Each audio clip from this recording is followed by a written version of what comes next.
The promotion I was promised for completing the project perfectly never happened. Grant Kellerman stood in front of the entire operations division and handed it to someone else as if his promise to me had never existed. I watched him shake Marissa Cole's hand, watched the applause swell around us like nothing was wrong, and something inside me went quiet. I did not argue. I did not cry. I waited until the meeting ended, walked back to my desk, and typed a 2-line resignation. No speech, no emotion, just the truth and a final polite good luck. When I slid the envelope across his desk, Grant looked confused, almost irritated, like I was interrupting a thought that mattered more than I did. He tore it open without hesitation. I could hear the paper rip. I could hear my own heartbeat. Then his face changed. Confusion collapsing into disbelief. Disbelief collapsing into fear. Avery, is this a joke? Tell me you're joking. I stood there, hands steady at my sides. I am not joking. He pushed back from his chair, the legs scraping the floor. You cannot walk out. Not after everything you have been leading. You are the only one who understands the Aurora retrofit workflows. His voice cracked on the last word like he had just realized he said too much. So, you do need me. My voice was calm, almost soft. That is not what I said, he snapped. You just need to take a day to cool off. You are upset about the announcement, but you cannot throw away your future over one decision. I held his gaze. You made promises you never intended to keep. That is what I am walking away from. Grant pressed his palm against the resignation letter as if he could hold it down. Keep it from becoming real. Averly, think. Marissa is new. She cannot take over your responsibilities yet. The clients. I stepped back then. I hope your good luck comes quickly. His mouth opened again, but nothing came out. He was finally understanding that the moment he betrayed me was the moment he lost control of everything he thought he owned. I walked out of his office, knowing his panic was only the beginning. 6 months before that resignation letter shook Grant, he stood beside my workstation at North Star Precision with a voice full of certainty. Averly, you are the only one I trust with the Aurora retrofit project, he said. If you deliver this cleanly, the operations program supervisor role is yours. I had looked up from my notes, stunned. You mean officially mine? Yes, he said without hesitation. This project is massive. A medical device client worth more than 200 Zarolos in a quarter. You finish it with 0 deviations, and I will make sure you get the promotion you deserve. The words hit harder than he realized. After a painful divorce and moving back to Minneapolis to rebuild my life, I needed something solid to stand on. Then I will deliver it, I told him. He smiled like a man who already owned the result. I know you will. From that day on, my life shifted. My friends learned not to invite me out on weekends because I was always at the plant. My mother called one Sunday afternoon. You sound exhausted. Honey, I am just working. It is important, I told her. Important was an understatement. The Aurora retrofit was complex, tight tolerances, rushed prototypes, constant design revisions. Twice it nearly collapsed. Once because a supplier delayed a critical shipment. Once because a design engineer uploaded the wrong revision. Both times Grant called me at dawn. Averly, fix this, he demanded as if I were the only person in Minneapolis capable of holding the entire project together. I did fix it. I coordinated emergency orders, reworked schedules, and talked down a furious client who threatened to pull the contract. When the crisis passed, Grant walked into the production meeting and announced, "We stayed on thanks to decisive leadership." He did not look in my direction once. Afterward, I confronted him. You could have acknowledged what actually happened. He waved a hand. Everyone knows you're reliable. You will get your moment.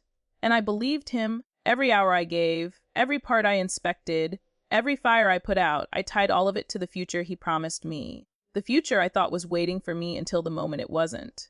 By the end of the 4th month, the Aurora retrofit project was flawless. Every tolerance hit. Every delivery landed early. Every audit passed. When the client's quality director called, she asked for me by name. Averly, you saved this roll out. She said, "We have never seen a retrofit run this clean. I am sending a formal thank you letter to your leadership." I felt something warm settle in my chest.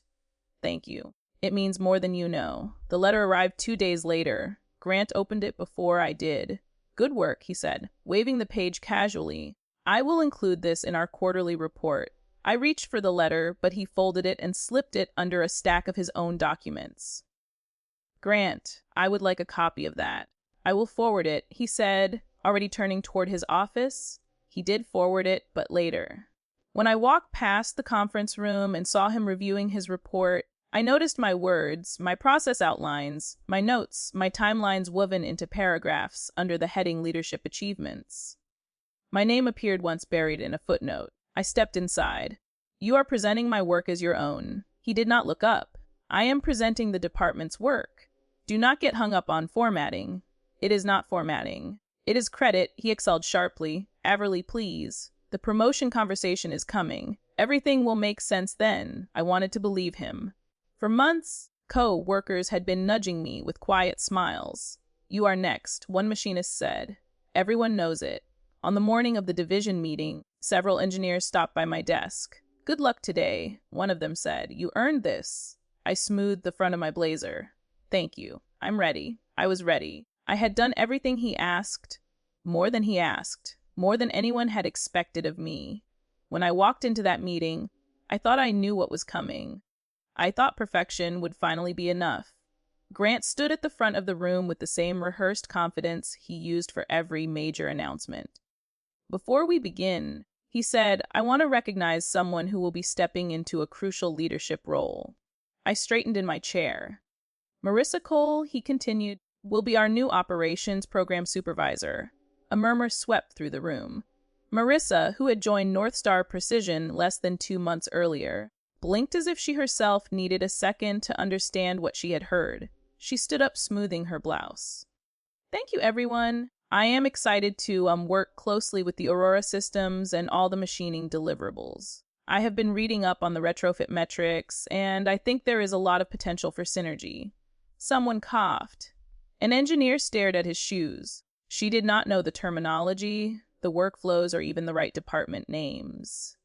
Yet she kept speaking, unaware of the discomfort rolling across the room. When she finished, Grant led the applause.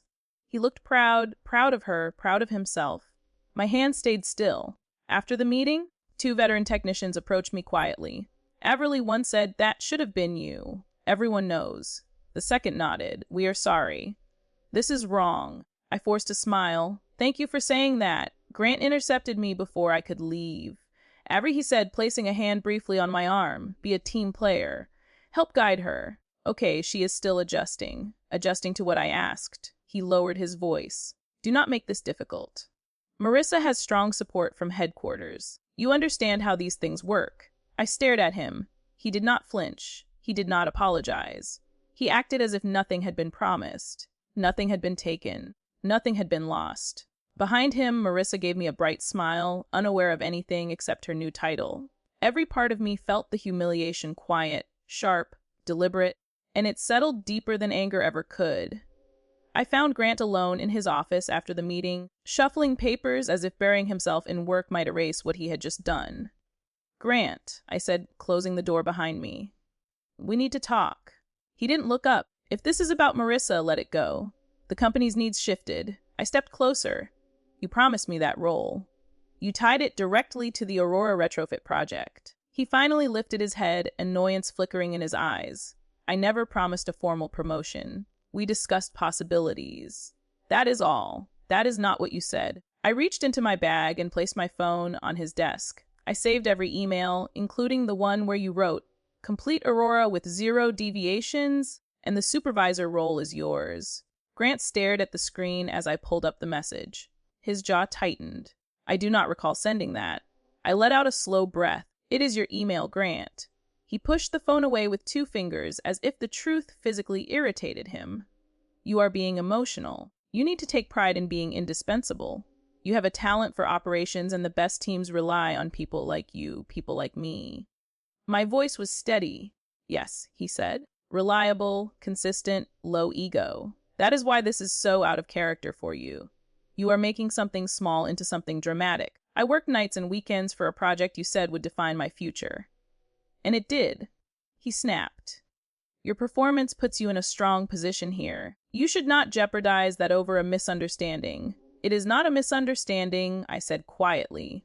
You never intended to follow through. He opened his mouth, But no defense came out, only the realization that I had finally seen him clearly. For the first time in years, the last bridge between us did not feel worth crossing again. I wrote the resignation in less than a minute.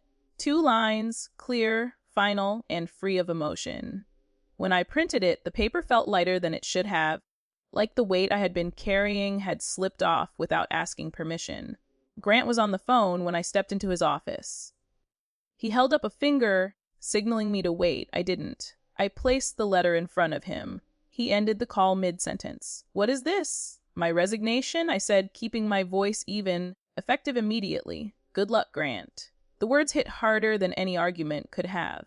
He blinked as if he needed time to process a reality he never expected.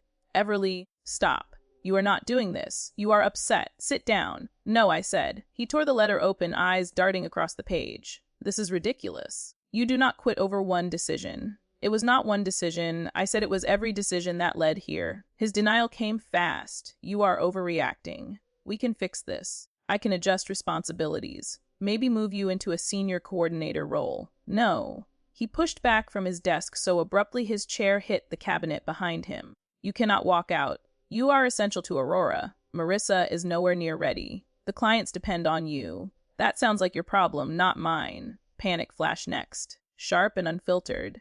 "Everly, be reasonable. Think about your future. Think about stability. No other firm will hire someone who quits under pressure." There it was, the intimidation, the last card he thought he could play. I stepped back toward the door. "I am not the one under pressure." "Grant," his voice rose, anger replacing fear. "If you leave, do not expect a reference from me. You are burning your own career. I think I will be fine." He stood there gripping the paper, breathing hard, as if he finally understood what he had lost. I turned and walked out without waiting for anything else. For the first time in years, my mind felt quiet, clear, free. Behind me, Grant's voice didn't follow. His panic stayed in the room, and I left it there. I can continue formatting the remaining portion in the same way if you want it delivered in parts, or I can continue straight through to the end. Just tell me how you'd like it next.